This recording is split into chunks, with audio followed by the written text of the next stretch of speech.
Olá, estamos começando mais um episódio do podcast Historicizar. E hoje o tema será a teoria do psicanalista inglês Donald Winnicott e as redescrições que o próprio desenvolveu a partir da teoria psicanalítica.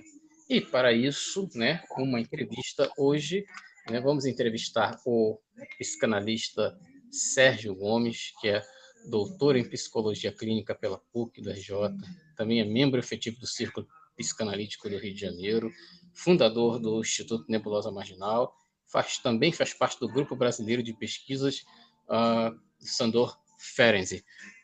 Primeiramente, professor Sérgio Gomes, agradecer por ter aceito o nosso convite.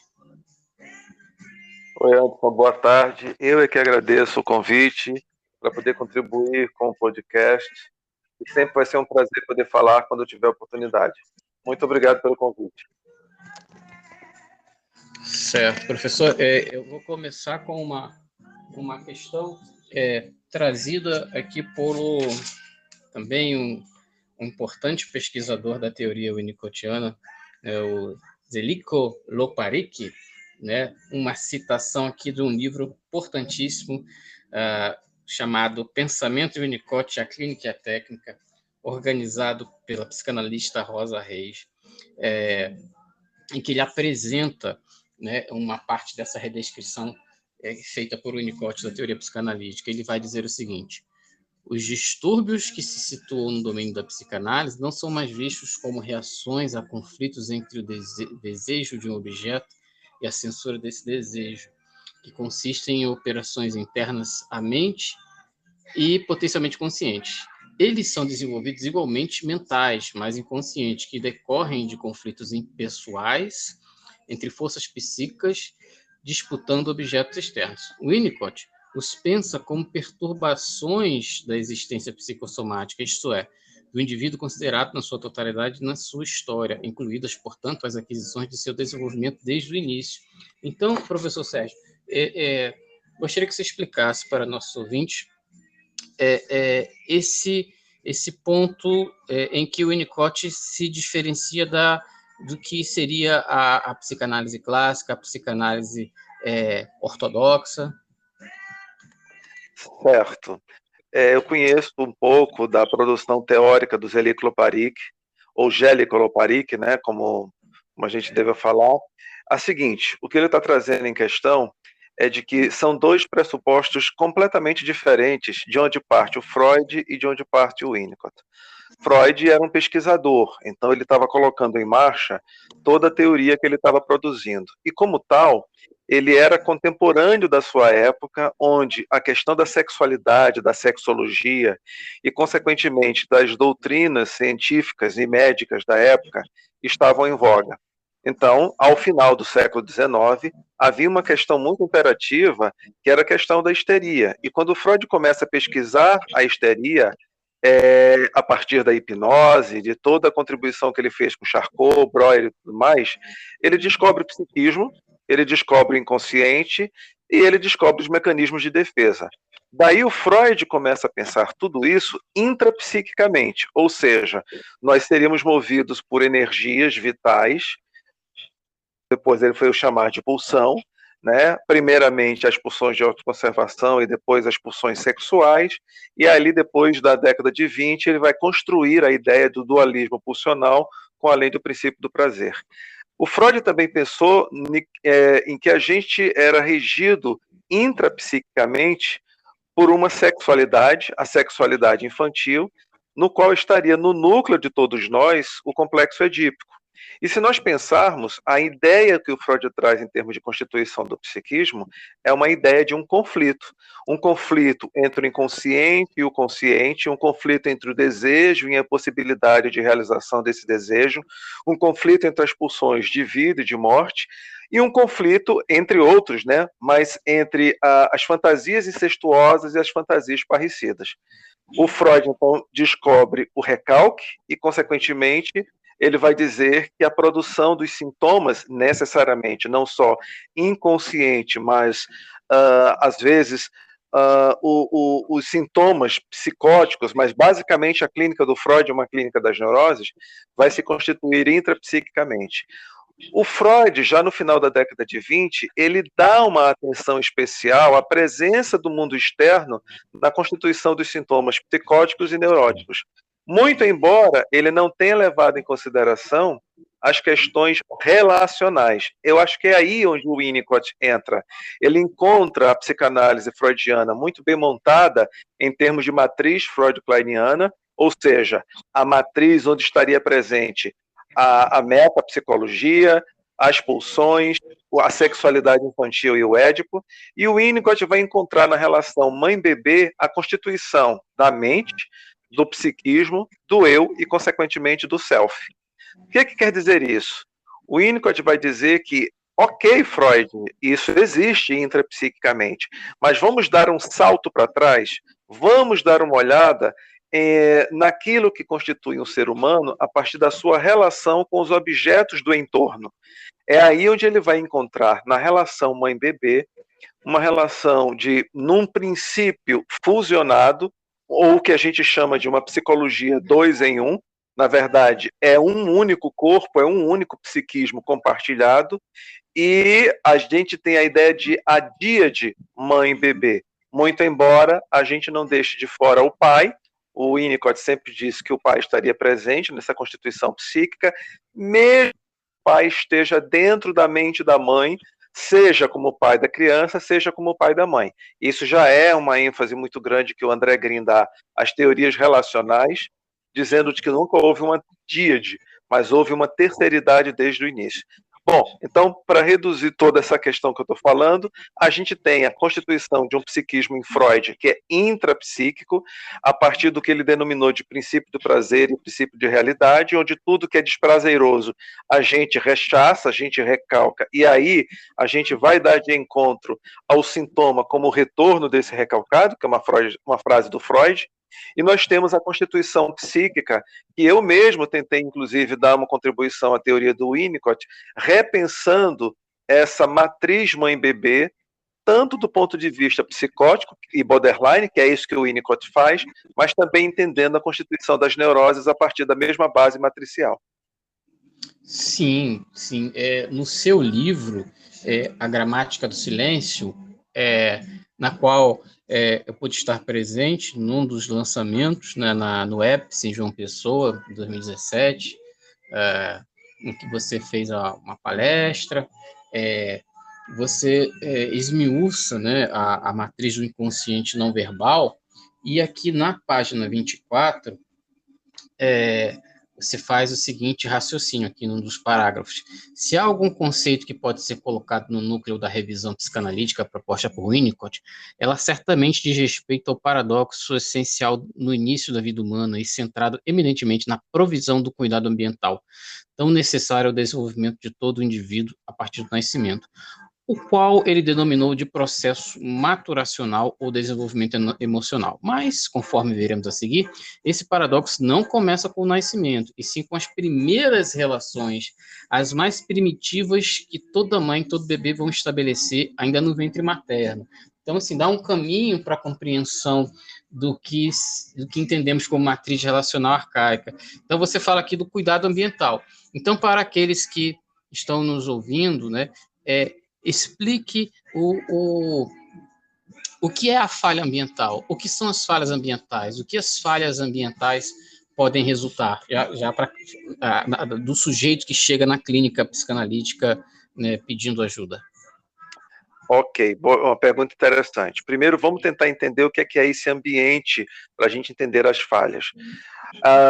Na citação que você usou aí, minha, eu estou chamando a atenção de que o Winnicott já prestava atenção a tudo o que acontecia anteriormente ao nascimento. Ou seja, o vínculo estabelecido entre a mãe e o bebê, uma vez que a gente tem um sujeito humano dentro de um outro sujeito humano, é que ele está nessa simbiose.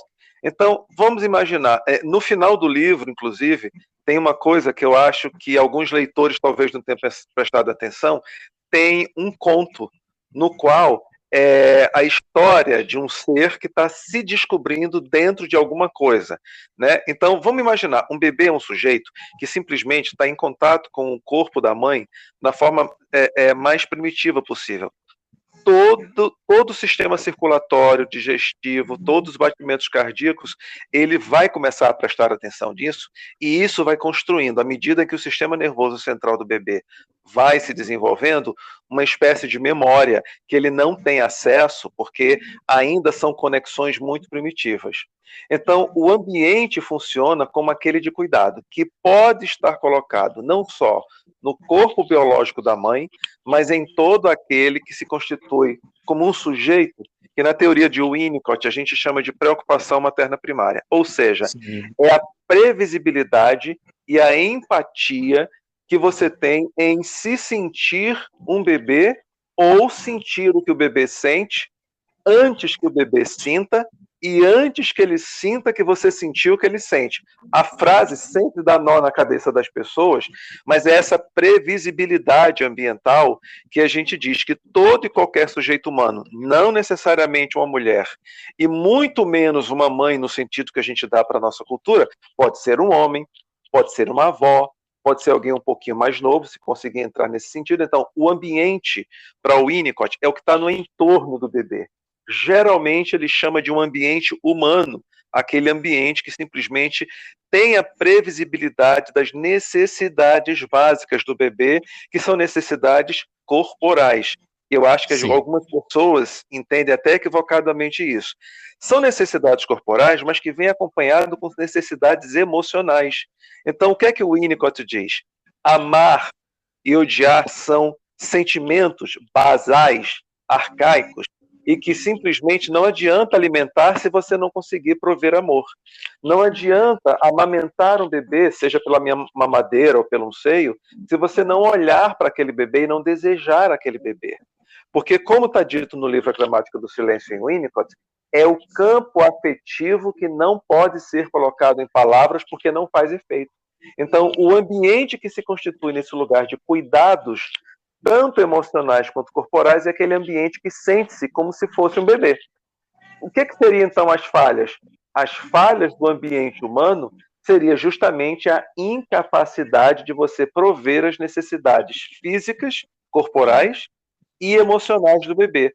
Amá-lo, né, e cuidar dele em todos os sentidos. Então, a gente pode compreender, é muito característico de mães de primeira viagem, elas terem uma sensação de que o bebê vai morrer, né? Então, elas não param de ficar mexendo no bebê.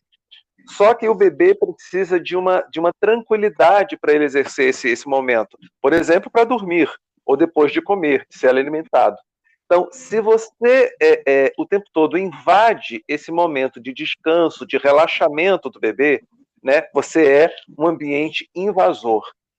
O do outro lado é o seguinte: se um bebê necessita de um cuidado específico, alimentação, amor, banho, sono ou dor, e o ambiente humano não prover essas necessidades de acolher ou atender essas necessidades, você está falhando por falta. Então, na teoria de Winnicott, sempre vai haver uma falha ambiental, ou por excesso, as famosas invasões ambientais, ou por falhas, ou seja, falta de cuidado.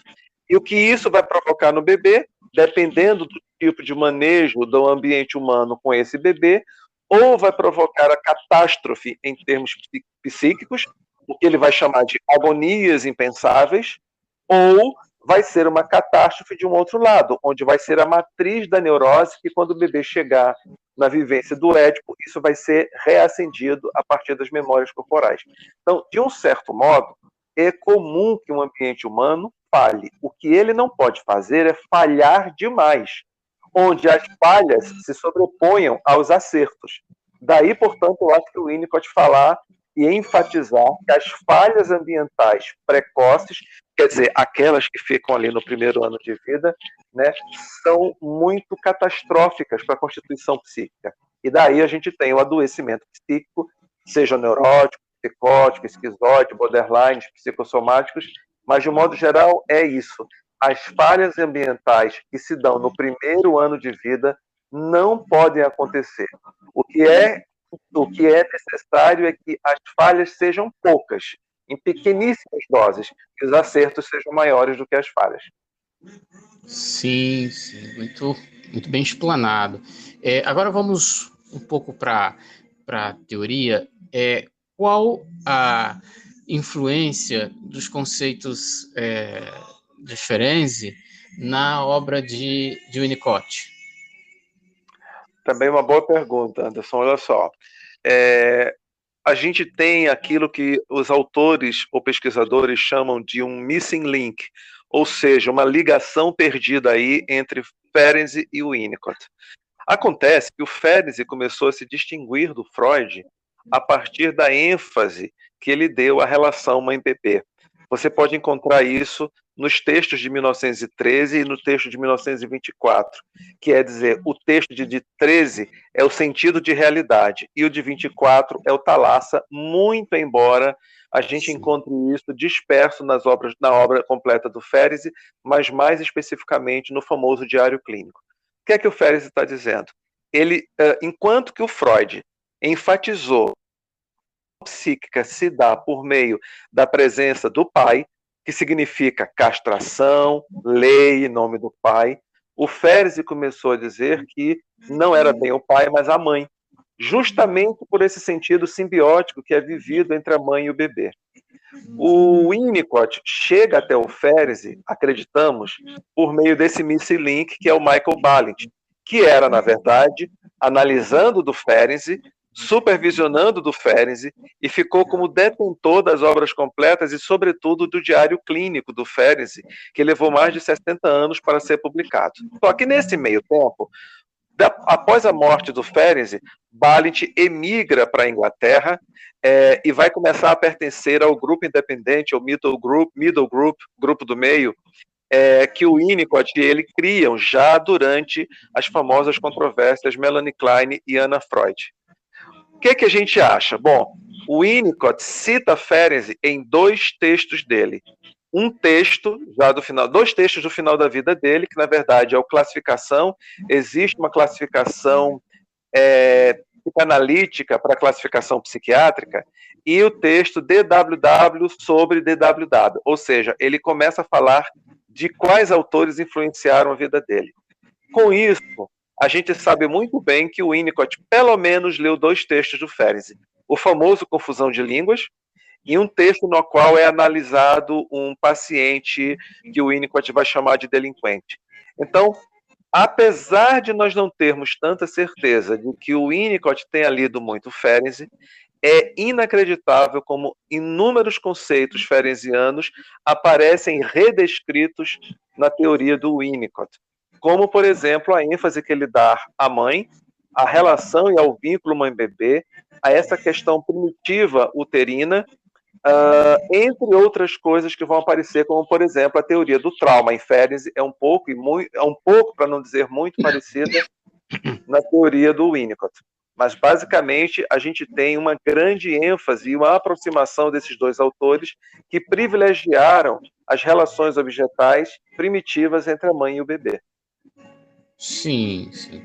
Bom, um outro autor brasileiro muito importante, o professor Joel Birman, né, que tem, em muitas de suas obras, tem se dedicado a fazer reflexões sobre o sujeito na contemporaneidade.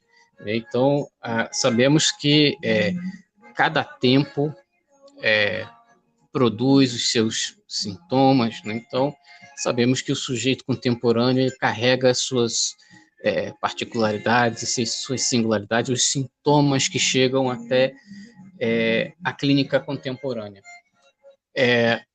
No seu livro, quando você fala, né,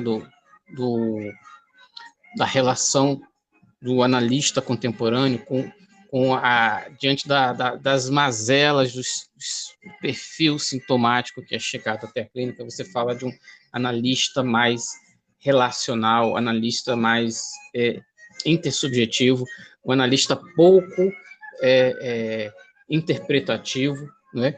Como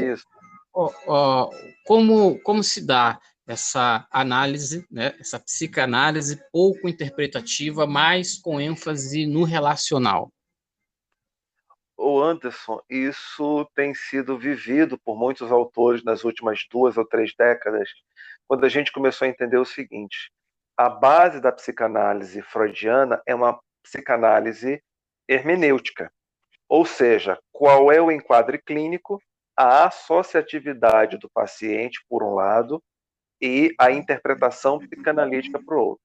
Bom, mas o Freud entendia que toda a sintomatologia de todos os pacientes baseava-se nisso. Então, todos aqueles pacientes que não associavam, o Freud ficava um tanto quanto intrigado e ficava com raiva, porque ele simplesmente não se submetia à regra psicanalítica. O que a gente entende é que desde Ferenczi para cá, quer dizer, a gente está falando então a partir da segunda década do século passado para cá, portanto, por volta de 100 anos, essa clínica neurótica não era bem assim. O Ferenczi começa a identificar que nem todos os pacientes se submetem à regra de ouro da psicanálise, a associatividade e interpretação. Por quê? Porque ele vê que é o recurso à regressão que ele vai propor para os pacientes dele e que os mesmos autores relacionais, como Balint e Winnicott, entre outros, também vão propor. Então, o que é que a gente entende? Bom, a minha pesquisa atual, que ainda não terminou, eu ainda preciso escrever alguns artigos a mais, é uma pesquisa sobre as neuroses. As neuroses, descritas pelo Freud, é caracterizada pelo conflito, um conflito psíquico, um conflito entre fantasias inconscientes parricidas e incestuosas, um conflito entre o eu e o isso, enfim, entre toda essa gama de conflitos. Só que vivido na relação mãe-bebê, amor e ódio direcionado ao mesmo objeto, a mãe ou todo aquele que fica no lugar de mãe, ou, na linguagem de Winnicott, o ambiente humano. Se isso é verdade, é preciso que eu entenda isso com os meus pacientes adolescentes e adultos para que eu proponha, num primeiro momento, um recurso de acolhimento, de holding, sem precisar interpretar. A gente diz mais ou menos assim: o analista é mais um colocador de legenda, onde ele traduz para o paciente aquilo que o paciente está dizendo para o analista. Então, veja, não se trata de interpretação.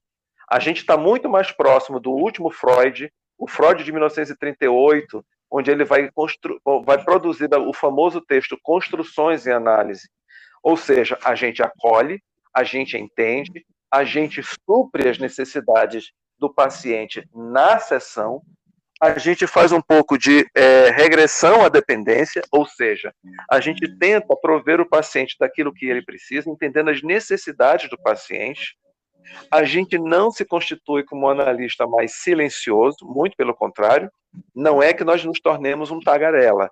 A gente simplesmente não fica em silêncio, porque a base dessa análise, ou desse enquadre clínico, não é o silêncio para produzir angústia, não é angústia o filé mignon básico que a gente vai trabalhar dentro do enquadre analítico. A gente vai trabalhar com o recurso da regressão por um momento, para que depois as interpretações emerjam. E outra coisa, não é uma sessão analítica totalmente interpretativa. O paciente diz isso, o analista diz que aquilo significa aquilo. O paciente diz aquilo e o analista vem e diz isso significa aquilo outro. Não é dessa ordem. É simplesmente tentar, com as palavras do paciente, traduzir o que é que ele está dizendo. Então, o que é que eu posso te dar como exemplo clínico sem precisar falar de paciente? Um paciente fala alguma coisa para mim e eu vou usar palavras do tipo: será que talvez a gente não poderia pensar que isso que você está dizendo significaria aquilo, aquilo outro? Olha, como é que é isso para você? Eu estou ouvindo você falando sobre isso, mas eu estou entendendo isso. É assim mesmo que você está falando? Quer dizer, a gente começa a compartilhar um espaço mútuo, onde eu não interpreto, eu digo o que eu entendi para o paciente, pergunto: olha, eu estou correto na minha compreensão, na minha escuta? A escuta se abre. Então, não é alguma coisa que fica vertical, não há uma posição nem sequer de suposto saber, muito menos de um saber. Com isso, o paciente começa a se sentir mais acolhido, mais compreendido, e ele começa a produzir uma transferência, claro, que é o mote da psicanálise. A gente não não sai disso, mas ele também começa a vivenciar uma segurança com o seu analista e, consequentemente, uma confiabilidade. Ora, segurança e confiabilidade são os pré-requisitos para a relação matricial mãe-bebê.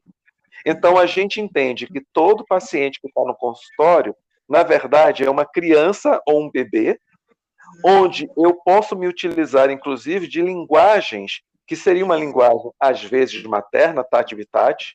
Eu posso brincar com o meu paciente, brincar com palavras, eu posso tocar o meu paciente, e uma coisa que eu aprendi, dessa vez não com o Winnicott, eu aprendi com o Fairbairn. Nem todos os pacientes, quando eu tinha consultório, eu vou colocar deitado. Nesse retorno à clínica depois da Covid, eu não tenho pretensão nenhuma de dizer para os meus pacientes deita ou não deita. Por uma questão, Fairbairn, Ronald Fairbairn, que na verdade é posterior a Ferenczi e ali um pouquinho antes de Winnicott, ele diz que todo analista que deita o seu paciente e fica atrás dele, só vendo o seu corpo, sem que o paciente veja o seu analista, é como se nós abandonássemos um bebê no berço. Eu já intuía isso há muito tempo e nunca me escondi, quer dizer, até me escondi sim.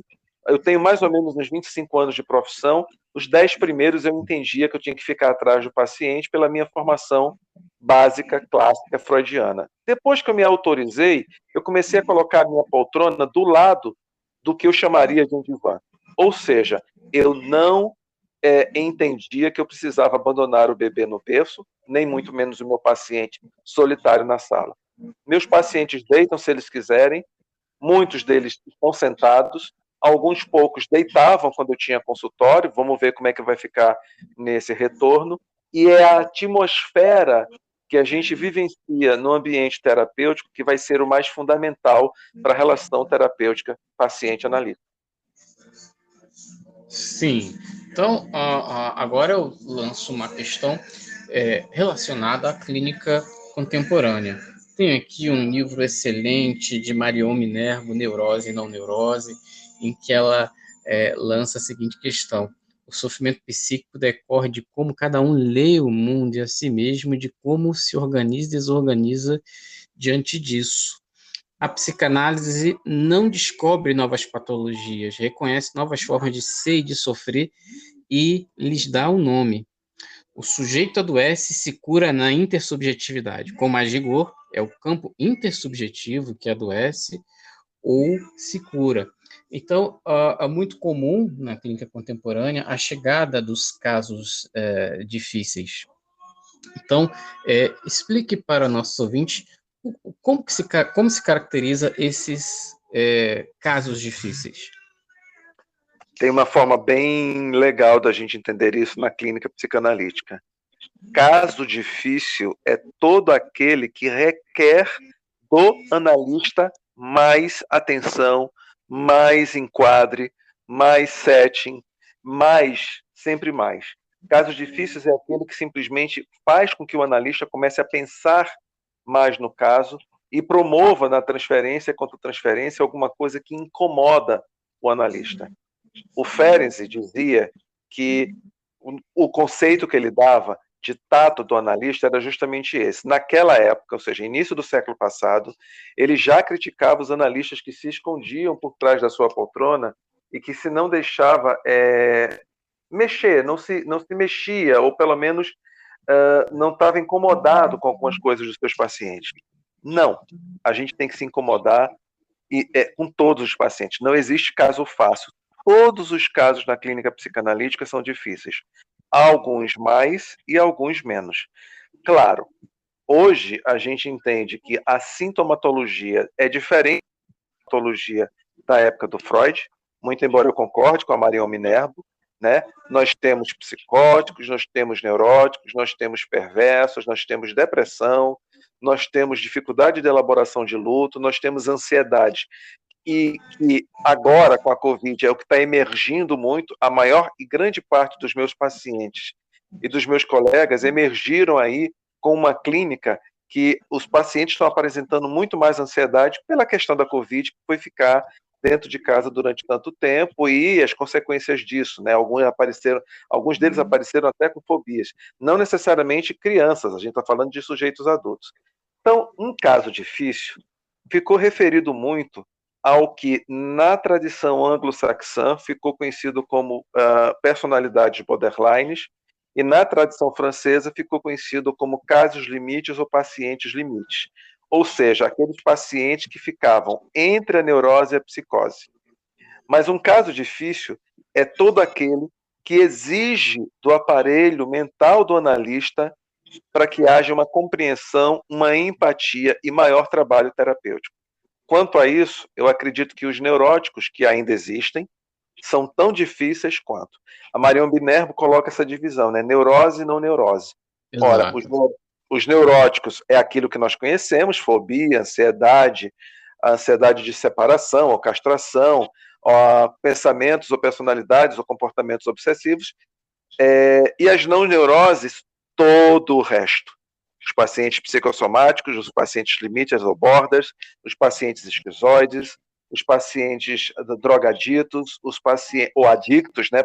Drogaditos pega muito mal, mas os pacientes adictos, ainda, além de tudo, os vários tipos de psicose, enfim, os psicossomáticos, ou seja, é uma gama muito grande de não neurose. Então, eu acredito que fica melhor para entender que os casos difíceis se referem mais àqueles casos que exigem mais compreensão empática e do aparelho psíquico do analista. Aí, para mim, tanto faz neurose quanto não neurose. Bom, então vamos a mais uma questão.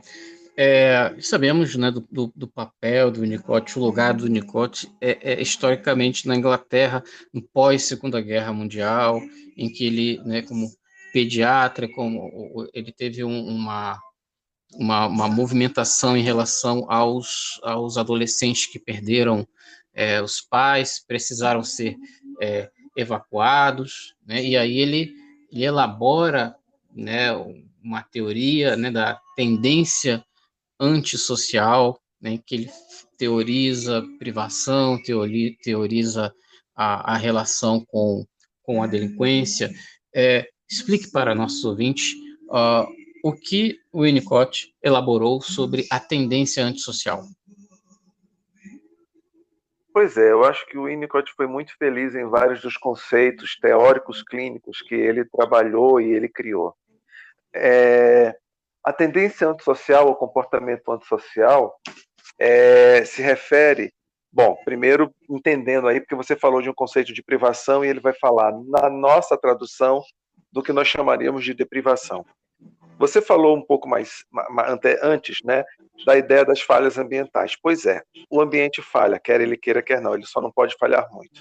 A gente entende de que o primeiro ano de vida, as falhas do primeiro ano de vida, que vão provocar um desastre no psiquismo do bebê, era o equivaleria à privação, excesso ou falta propriamente dito. Mas se não houve tantas privações desses modos, né? Ou seja, se o ambiente acolheu o bebê suficientemente, ele consegue ir para uma segunda etapa e daí para uma terceira etapa, chegando ali no complexo de Édipo. Necessariamente, a gente já tem um bebê ou uma criança minimamente com um ego mais formado, uma unidade psíquica mais formada, ele já tem meios de sobreviver e conseguir produzir defesas ou ativação de defesas para tudo que vier depois. Então, a gente está falando de um psiquismo mais constitutivo, um eu, com um eu ou um ego, né? Acontece que algumas coisas vão acontecer nesse segundo ou terceiro ano de vida, né? Não só as mulheres têm que voltar ao trabalho muito mais cedo, mas pode acontecer das mulheres engravidarem, ou uma criança ser adotada, ou os pais começarem a se ausentar com um excesso de trabalho, ou eles começarem a brigar, ou seja, a vida acontecendo na história da família e do casal parental. Para algumas crianças, eles vão começar a ser refratários à falta de acolhimento dos pais nesse segundo momento de vida, por volta do segundo ou terceiro ano de vida e daí para frente. O que é que acontece segundo o que o Winnicott vai dizer? Eles começam a ser deprivados, ou seja, eles são deprivados dos conteúdos amorosos e de cuidados que eles tinham a memória, pelo menos uma memória corporal ou uma memória psíquica rudimentar, nesse primeiro para o segundo ano de vida. Então, ele diz que essas crianças começam a apresentar comportamentos antissociais logo cedo, 3, 4, 5 anos de idade. São crianças que vão começar, os sintomas, né? São crianças que vão apresentar uma agressividade excessiva, chutes, pontapés. São crianças que vão apresentar uma ansiedade excessiva, sobretudo durante o período escolar. São crianças que vão vivenciar terrores noturnos. São crianças que vão vivenciar uma certa fobia, vão ser mais briguentas. Algumas vezes elas não vão ter capacidade de pararem um pouco quieta para compreender o que a professora está tentando passar. São crianças que começam a apresentar uma hiperatividade e, em certa medida, são crianças que vão começar a apresentar até uma agressividade com os pais e com outras crianças, mordeduras, chutes, brigas, ou então a criança começa a roubar.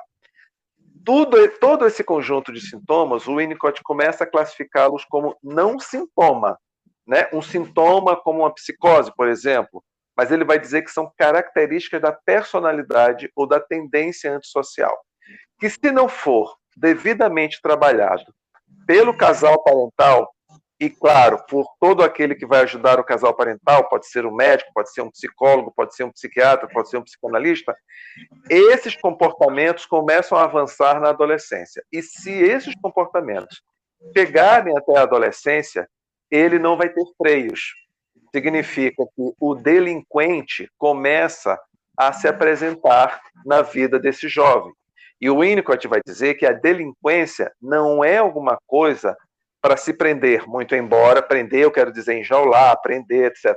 Muito embora o delinquente ou o adolescente delinquente necessite de lei e necessite completamente de barreira ou limite. O adolescente pede isso. Então, o adolescente delinquente, na teoria do Winnicott, é aquele que apresenta um sinal de esperança que o amor, o acolhimento, né, dos pais ou do casal parental lhe seja devolvido. Mas se isso não for trabalhado suficientemente bem durante o processo da adolescência, o que você vai ter é de um adolescente a um infrator da lei, e aí daí por diante. Isso não quer dizer que todos os infratores, né, muito embora a teoria diga isso, né, vai acontecer de ele se tornar um bandido, um ladrão, um assassino. Não se trata falando disso. A gente está dizendo que, muito provavelmente, o ambiente em torno desse adolescente delinquente foi falho, porque não continuou dando os cuidados que era necessário para esse menino, para essa menina.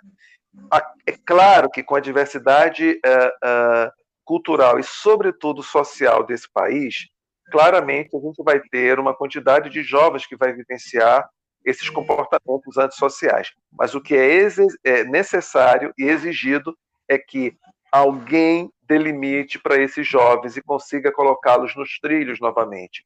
E aí não é a forma que a gente faz isso punindo. Não é de uma ordem de vigiar e punir, para falar a expressão do livro de Foucault. É de acolher e devolver os afetos que lhe foram roubados. Daí o Winnicott brinca dizendo de que o roubo está aí como colocado para esse adolescente delinquente ou com comportamento antissocial de recuperar alguma coisa que foi perdida. É uma metáfora bonita, mas eu acho que diz respeito a um pouco disso. Atendi fala um pouco disso, e o comportamento antissocial fala disso, né? Uma tentativa psíquica desses jovens de recuperar o amor perdido lá atrás, que já tiveram, eles reconhecem, mas eles não têm mais. E o que é necessário para a gente entender isso? O casal parental. Esteja o casal parental junto ou esteja o casal parental separado, porque eles se separaram como casal mesmo, né? Nisso, eu não estou falando de um homem e de uma mulher, eu estou falando de todo aquele que se constitui como um casal. Inclusive, dois homens ou duas mulheres que se separam e fica brigando pela guarda da criança ou ficam se utilizando de alienação parental de um contra o outro. Isso é insuportável para a criança e a criança vai denunciar isso com o seu sintoma. Basicamente é isso. Bom, penso que esse texto do Winnicott, A Tendência Antissocial, um texto escrito há tantas décadas atrás, dele ser extremamente útil para se pensar, né, a infância, a inquietação das crianças e dos adolescentes contemporâneos. Enquanto converso com o professor Sérgio Gomes, ao fundo um LP chamado Som Brasileiro de Sarah Vaughan, de 1978, um fabuloso LP que tem participação de Milton Nascimento, Tom Jobim e alguns fabulosos músicos como Hélio Delmiro, né? Sarah Vaughan vem ao Brasil e grava alguns clássicos e registra esse LP maravilhoso. Bom, professor Sérgio Gomes, agradeço imensamente sua participação e penso o quanto que será útil, né, o quanto que são úteis os seus apontamentos, as suas observações, seus esclarecimentos para aqueles que estão se aproximando da psicanálise, têm interesse em conhecer outros autores pós-freudianos, como a Klein, o Lacan e o Winnicott, e, sobretudo, as particularidades do que foi teorizado por Winnicott. Muito obrigado pela sua presença em nosso podcast. Eu que agradeço, Anderson. Muito obrigado pela oportunidade. E só tenho a agradecer e elogiar a sua boa intenção de fazer esses podcasts, que vai contribuir para muitos estudantes e todos aqueles interessados em psicanálise. Então, só mais uma, senão eu ia acabar esquecendo. Indique um livro para quem quer se iniciar na teoria de Donald Winnicott. Aí você me pegou, porque são muitos livros do Winnicott, né? Eu gosto muito do livro Da Pediatria à Psicanálise, mas é um livro de muita envergadura. Então, tem um livro que uma editora me perguntou qual seria o livro que eu indicaria, por exemplo, para pais e mães para conseguir usufruir dos textos de Winnicott. E aí é um livro que é muito pouco comentado. É um apontando a teoria dele, mas conversando com os pais e tirando dúvidas desses pais com relação à educação dos seus filhos. Eu estou indicando Conversando com os Pais, um ótimo livro, que é um livro simples, não é um livro teórico, é um livro de conversas. Acho que os seus ouvintes ficariam bem se começassem a ler o Winnicott por esse livro, Conversando com os Pais. Ótima sugestão. Então, para todos aqueles que nos ouvem, um abraço e até o próximo episódio.